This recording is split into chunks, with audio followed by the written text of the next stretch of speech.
Hi, it's me again with Corel Tips and Tricks. Somebody sent me this chain. Really good job. It looks real. But they want to know how you could make it droop like a real chain would. This gentleman draws like train cars in really good work. I'm going to make a couple of copies because there's several ways to do this. And I don't even know if I can think of them all. But if you'll go to underneath your drop shadow to the envelope tool and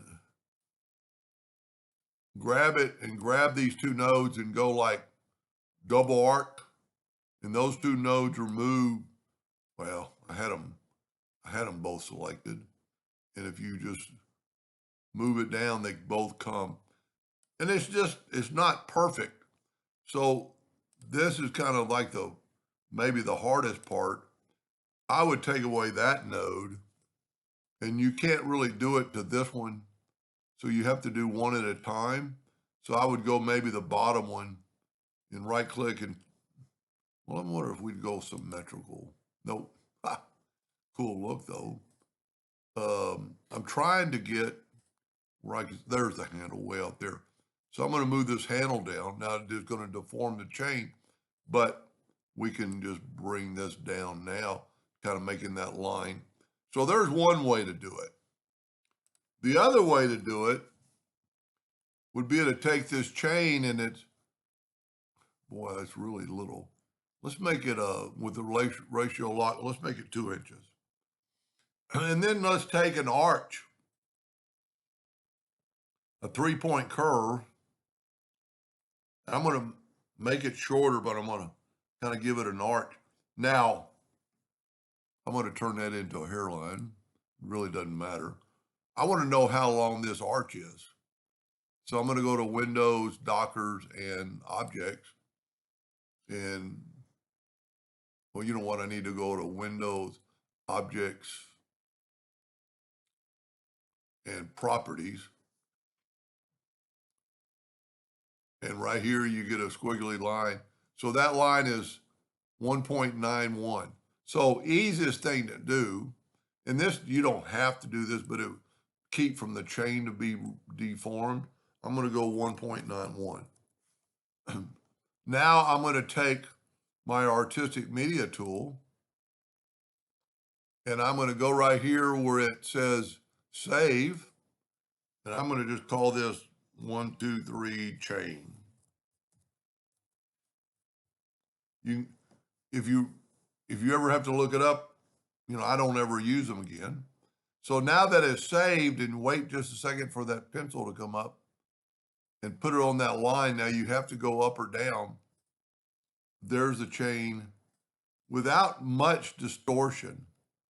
Um, and you could make it thicker, which you're going to start distorting it and just kind of get it. But if you make your chain the length of your arch, you're going to get less distortion. Because if we do a bigger arch, quite a bit bigger, and I draw a hairline, so I'm going to make it a hairline. Then go back to the artistic media tool, put on that arch. Well, it did a pretty good job. Surprising. Matter of fact, it looks really good. So maybe you don't even have to do that with a chain. Some things you do. Let's try this. I'm going to make and then I'm going to mirror it, and I'm going to mirror it the other way. Put it right up here. I'm going to go ahead and weld this together. Now, when we get the shape tool, there's still 2 nodes there.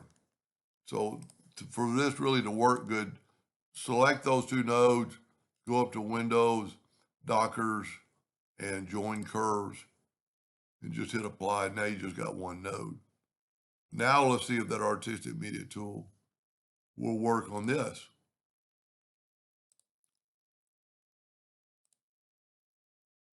And see, it did stretch it out a little bit because the length.